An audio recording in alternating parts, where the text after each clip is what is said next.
Telling stories of Alaska's past as only she can. Yeah, a few weeks ago, we introduced you to Laurel Downing Bill, author of the Aunt Phil's Trunk book series, which chronicles the history of the 49th state through short stories and hundreds of pictures. Well, we loved her so much, we've invited her back every Monday for a new segment called Alaska Story Time with Aunt Phil.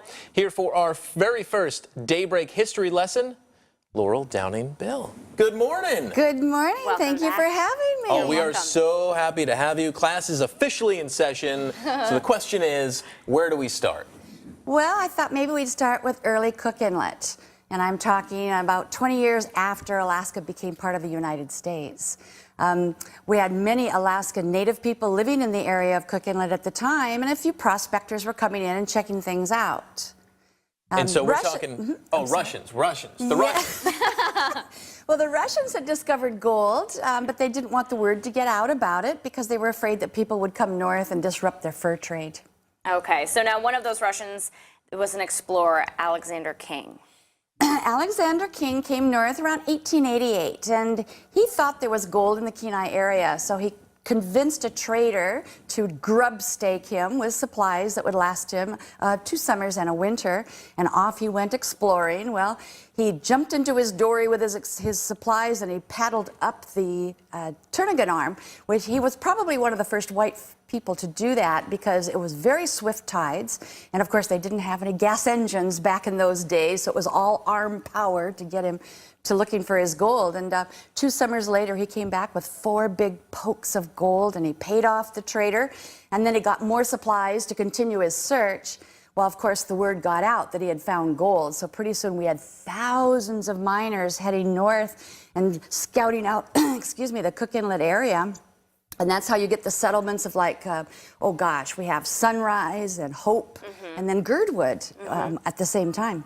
So we've got a few pictures, which are obviously from the books of these settlements as they first started out, and it's amazing. So some of these locations still kind of small, but the way they started out, yeah, there you go.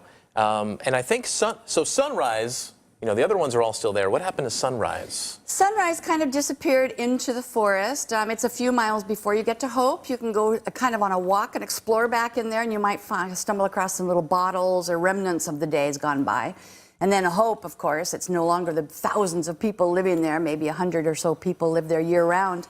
And Girdwood, which was originally named Glacier City, was renamed after Colonel James Girdwood, who established 4 claims on Crow Creek.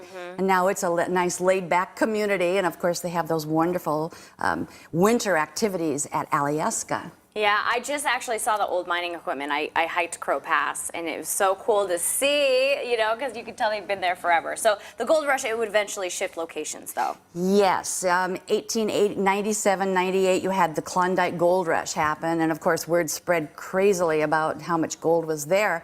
And one of the people that helped spread the word was our own Austin Lathrop that we've been talking about, Cap Lathrop. He was better known as, and who built the 4th Avenue Theater downtown.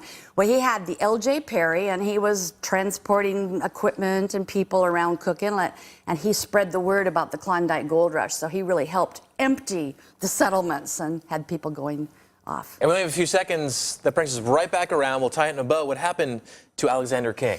Alexander King ended up on the Yukon River in the 1900s. He was working as a freighter for a guy named Davenport, but he was getting really angry because Davenport kept getting grounded.